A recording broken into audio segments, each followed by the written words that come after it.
The first night of December was supposed to be magical. My house was glowing brighter than ever, every edge lined with sparkling lights, a 12-foot Christmas tree shining proudly in the yard, and a soft tune of carols playing through hidden speakers. Kids from the neighborhood gathered just to see it light up. But what happened next turned that cheerful night into something straight out of a Christmas nightmare. Just as I flipped the switch to light up the decorations, a sharp click echoed through the yard. The lights flickered once, and then died. Darkness swallowed everything. The kids gasped. My wife looked at me confused. I ran to the breaker, thinking it was a power issue. But that's when I heard her voice. "Those lights violate HOA regulations," said Karen, the head of our neighborhood HOA, standing smugly with wire cutters in hand. She had actually cut the extension cords. I was speechless. "You can't just destroy my property," I yelled, but she smirked. "Section 4B, paragraph 2, no excessive lighting. I'm just enforcing the rules." She turned and walked off like she'd just done a public service, while I stood there in the freezing dark. My Christmas spirit? Gone. My decorations? Dead. My patience? Hanging by a thread. But as I looked around at the disappointed faces of the neighborhood kids, some even holding candy canes they'd brought for the light show, I realized something. If Karen wanted a war over lights, then she was going to get one. So that night, I went back inside, sat down at my computer, and started sketching a plan. Not just to fix my lights, but to make a statement so bright Karen wouldn't be able to close her eyes without seeing it. By morning, I'd already placed an order for something that would make her regret ever touching my decorations. Let's just say I wasn't going to just light up my house this Christmas. I was going to light up hers. But first, I needed to find a way to do it legally. And brilliantly. Because I wasn't going to let Karen find me again. No, I was going to play by the rules. And still win. This wasn't just about lights anymore. This was about pride, payback, and Christmas justice. I spent the next morning mapping out every inch of Karen's property like it was a heist movie. Not because I wanted to trespass or vandalize. I'm not a criminal. But because brilliance requires precision. The plan would be clever, legal, and theatrical. It had to be undeniable.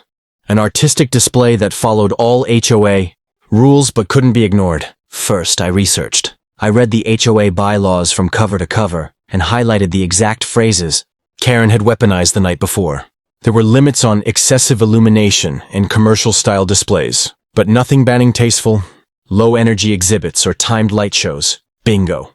The loophole was narrow, but it was wide enough for a Christmas-sized comeback. Next, I sketched designs. Not garish, not petty. A synchronized LED show that played from dusk till 10, used low-wattage bulbs, and oriented the lights so they didn't spill onto neighbors' yards. I imagined the house glowing in waves. Icy blues flowing into warm golds, a gentle crescendo that synchronized with classic carols.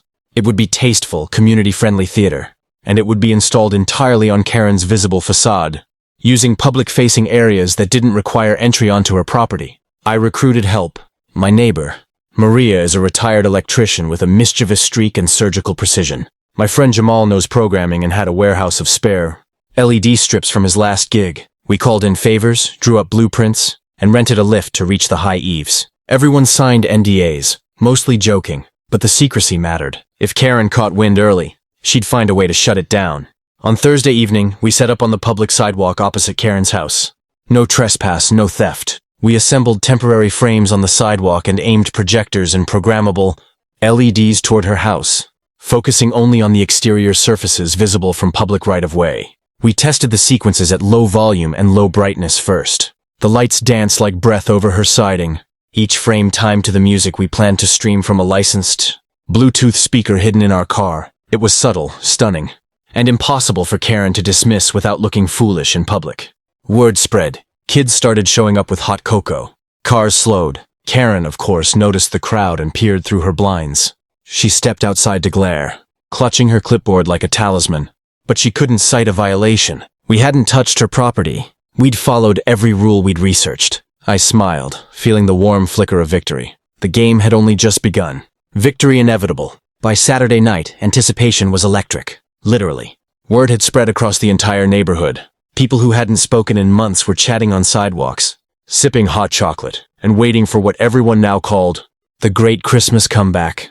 Even cars from nearby streets lined up. Headlights off, engines idling, waiting for the show to start. Karen, of course, wasn't pleased. Her blinds had been twitching since sunset.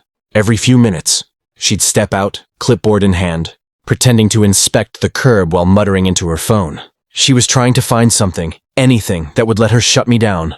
But she couldn't, not this time. At exactly 8 p.m., I flipped the master switch. A soft hum filled the air, and then, boom, the entire block bathed in dazzling light. Projectors painted Karen's house in shimmering colors, not chaotic, but elegant, like a moving painting.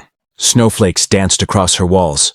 Candy canes spiraled up her windows, and a gentle glow framed her door. Every light was perfectly timed to the melody of Carol of the Bells, echoing softly through the night. The crowd gasped. Phones went up instantly. Even I felt a lump in my throat as my plan came to life. It wasn't revenge anymore, it was art. Karen, though? Oh, she was fuming. She stomped down her front steps, yelling, "Turn that off right now! This is harassment!" But the laughter from the crowd drowned her out. Someone yelled back, "It's beautiful." Another neighbor added, "He's just spreading Christmas cheer."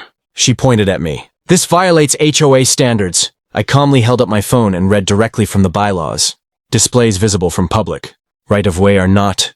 Restricted if installed outside. HOA managed property. I even smiled and added, "And technically, Karen, that's your house displaying the lights, not mine." That one hit her hard. She froze, speechless, as the audience broke into applause. The show ran for 15 glorious minutes. Every second, Karen's fury grew redder than Rudolph's nose. The final scene displayed a glowing message across her front wall. "Spread joy, not rules." When the music ended, the crowd erupted into cheers. Someone shouted, "Encore!" Kids clapped. Even old Mr. Henderson, the HOA's quiet treasurer, gave me a thumbs up. Karen stormed back inside, slamming her door so hard a wreath fell off. I swear I saw her peeking again through the blinds minutes later. The revenge was complete, or so I thought, because the next morning, she came back swinging. I woke up the next morning to find a bright orange notice taped to my mailbox. HOA violation. Unauthorized public display. It was signed, in bold, by none other than Karen herself. I couldn't help but laugh. She'd waited until sunrise to strike back. Classic Karen move. But as I read the fine print, I realized she'd made a mistake. The notice claimed my light projection onto HOA property broke the rules, but the HOA didn't actually own her front lawn or walls. They were part of her private lot. And since the lights were projected from a public sidewalk, my setup was 100% legal. Still, Karen wasn't going to stop there. That afternoon, she called an emergency HOA meeting. At her house, she was determined to make an example out of me. When I arrived, half the neighborhood was already there. People brought lawn chairs, hot cocoa, and even popcorn. It felt less like a meeting and more like a premiere. Karen stood on her porch, waving the violation notice like a courtroom exhibit. "This man is deliberately targeting me," she shouted. "He's turned my home into a circus." I calmly stepped forward. "Actually, Karen," I said, "it's a community art display. One that everyone here seems to love. To prove it, I'd come prepared." I pulled out a laptop and played a short video compilation of the show. Kids, laughing. Neighbors smiling, even cars stopping to admire the lights. Then I showed an email thread from the local paper. They'd seen clips online and wanted to feature the neighborhood that outshone the HOA in their weekend edition. The crowd erupted into cheers. Someone yelled, "Karen's house finally made the news. Congratulations." Her face turned crimson. She tried to argue, but then came the twist. Mr. Henderson, the HOA treasurer, stood up and cleared his throat. "Karen," he said, "we reviewed the bylaws. There's no violation. In fact, your complaint might be considered harassment under Section 6A. The look on her face was priceless. For once, she had nothing left to say. The following weekend, I ran the show again. But this time, Karen's house wasn't the only one lit up. Nearly every home on the street joined in. Lights shimmered, music played, and laughter filled the air. Even Karen's windows glowed faintly from the reflection. I didn't need to win anymore. I already had. Because sometimes, the best revenge isn't about getting even. It's about shining so bright that your enemies have no choice but to see the light. If you enjoyed this story of Christmas karma, make sure to like, subscribe, and drop a comment telling me what you would have done if Karen cut your lights.